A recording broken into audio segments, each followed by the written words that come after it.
12 मे 24ची ती छान सुंदर पहाट, 12 मे 24ची ती छान सुंदर पहाट, सोडून जायचा होता दूर तो रोजचा रहाट.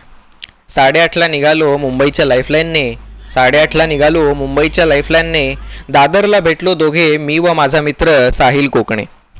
बरेच दिवसांनी दोघेच जाणार होतो ठोकून रामराम, बरेच दिवसांनी दोघेच जाणार होतो ठोकून रामराम. सुरू झाली आमची जर्नी टू रामेश्वरम. विमानात बसलो आणि निहाळत होतो सारे, विमानात बसलो आणि निहाळत होतो सारे. एकाच दिवशी 2 विमानात बसायचे माझे स्वप्न झाले पुरे. मदुराईला उतरताच उत्साह मनात संचारला, मदुराईला उतरताच उत्साह मनात संचारला. पण हा उत्साहाचा डोस कुठच्या कुठे पळाला. कारण एअरपोर्टवर असं काहीतरी झालं, कारण एअरपोर्टवर असं काहीतरी झालं जणू हत्ती पुढे आला आणि शेपूट मागे राहिलं. आम्ही दोघं आलो पुढे तोऱ्यात रामेश्वरम पाहिला, आम्ही दोघं पुढे आलो तोऱ्यात रामेश्वरम पाहिला. पण आमच्या बॅग्स बिचाऱ्या मात्र हैदराबादलाच राहिल्या.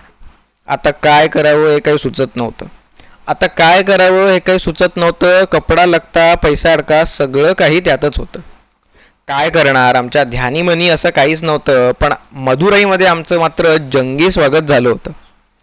तेवढ्यात एक माणूस व्हीलचेअरवर आला, तेवढ्यात एक माणूस व्हीलचेअरवर आला. काय हो, तुमच्या बॅग्स राहिल्या आहेत का हैदराबादला? हे शब्द ऐकताच आमच्या जीवात जीव आला, हे शब्द ऐकताच आमच्या जीवात जीव आला. येईल तुमचं सामान पुढच्या फ्लाईटने, असं तो म्हणाला. मदुराईला हॉटेलमध्ये घेऊन पोचलो उरलं सुरलं सामान, मदुराईला हॉटेलमध्ये पोचलो घेऊन उरलं सुरलं सामान. पाठवले मेल्स आणि घातल्या शिव्या त्यांना, तेवढंच काय ते समाधान. पुढच्या दिवशी घेऊन पोचलो गाराणं मीनाक्षी मंदिरात, पुढच्या दिवशी घेऊन पोचलो गाराणं मीनाक्षी मंदिरात. बॅगा आमच्या लवकर मिळू देत म्हणून घातलीच देवीला साथ. त्याच दिवशी निघायच्या आधी फोन त्यांचा आला, त्याच दिवशी निघायच्या आधी फोन त्यांचा आला. कुठे पाठवू तुमच्या बॅग्स, असं तो माणूस म्हणाला. सुटकेचा निश्वास तो आम्ही सोडला, सुटकेचा निश्वास तो आम्ही दोघांनी सोडला. मीनाक्षी देवीच्या कृपेचा प्रत्यय जणू आम्हा दोघांना आला. बॅगा आमच्या मिळाल्यावर 10 हत्तींचं बळ आम्हाला आलं, बॅगा आमच्या मिळाल्यावर 10 हत्तींचं बळ आम्हाला आलं. आणि तेव्हा कुठे आमचं बिराड रामेश्वरमच्या किनाऱ्याला लागलं. जाता जाता आला तो बहुचर्चित पंबनचा पूल, जाता जाता आला तो बहुचर्चित पंबनचा पूल. आकर्षित कोण होणार नाही हो, मोठा माणूस असो वा लहान मूल. आत्तापासूनच सुरू झाला तो फोटोज आणि व्हिडिओजचा वारा, आत्तापासूनच सुरू झाला तो फोटोज आणि व्हिडिओजचा वारा. इंस्टाग्राम फेसबुकवर वाहू लागल्या स्टोरीजच्या धारा. शेवटी पोचलो रामेश्वरमला घेऊन मनातल्या भन्नाट कल्पना, शेवटी पोचलो रामेश्वरमला घेऊन मनातल्या भन्नाट कल्पना. रामसेतू या मोहीमुळेच मिळाली होती इथे यायची प्रेरणा.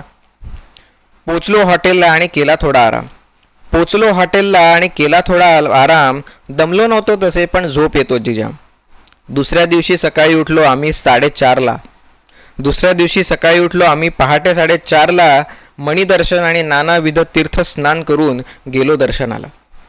कृतकृत्य झालो, कृतकृत्य झालो दोघे पाहून तो पाहून विलक्षण सोहळा, कृतकृत्य झालो तो पाहून विलक्षण सोहळा.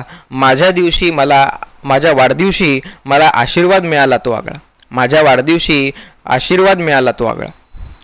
एक धाम व एक ज्योतिर्लिंगाचं दर्शन पूर्ण झालं, एक धाम व एक ज्योतिर्लिंगाचं दर्शन पूर्ण झालं. पाप ताप भय सारं कुठल्या कुठे पळालं.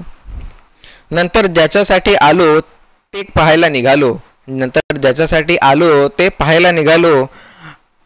धनुष्कोडी आणि रामसेतू पाहून पतित पावन झालो, धनुष्कोडी आणि रामसेतू पाहून पतित पावन झालो. त्याच्या निसर्ग सौंदर्याचं वर्णन मी अजून करू काय, त्याच्या निसर्ग सौंदर्याचं वर्णन मी अजून करू काय. फेसाळलेल्या लाटा आणि त्यात बुडालेले पाय.